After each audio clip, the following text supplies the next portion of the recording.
महानगर लाईव्ह मध्ये तुमचं स्वागत आहे। मी प्रणव कांबळे सध्या उभा आहे मुंबई महापालिकेच्या मुख्यालयासमोर आणि महाविकास आघाडी मनसेच्या तसेच विरोधी पक्षाच्या नेत्यांचा मोर्चा विराट मोर्चा मोठ्या संख्येने येथे आलेला आहे आणि आपल्यासोबत बोलण्यासाठी राष्ट्रवादी काँग्रेस शरद पवार पक्षाचे आमदार रोहित पवार आहेत।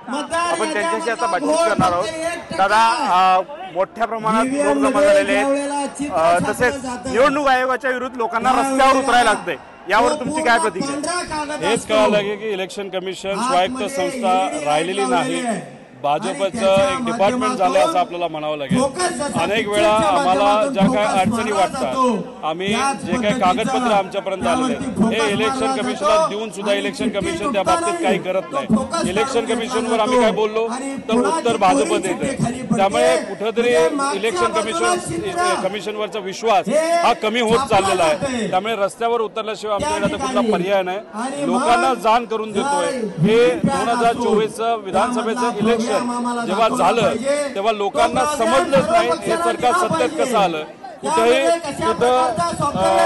जल्लोष हा नव्हता आणि मग लोकांना वाटत होतं काय ते गडबड झालंय। आता पुराव्या सकट आता सिद्ध होत आहे की गडबड 100% झालेली आहे। मग आता लोकांना कळलं पाहिजे, कार्यकर्त्यांना कळलं पाहिजे, अशी भूमिका आम्ही सगळ्यांनी या आंदोलनाच्या माध्यमातून घेतलेली आहे।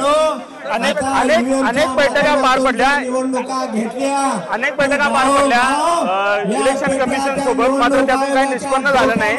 या मोर्चानंतर काय दखल घेईल इलेक्शन कमिशन असं वाटतं? प्रयत्न करणं, संघर्ष करणं ही आपल्या सगळ्यांची जबाबदारी आणि त्या प्रकारचा संघर्ष आम्ही सर्वजण करत आहोत। लोकांनी आम्हाला निवडून दिलेला आहे, लोकांचा विश्वास आमच्यावर आहे आणि त्या अनुषंगाने आम्हाला जी जबाबदारी लोकांनी दिलेली आहे त्या अनुषंगाने आम्ही लढत आहोत।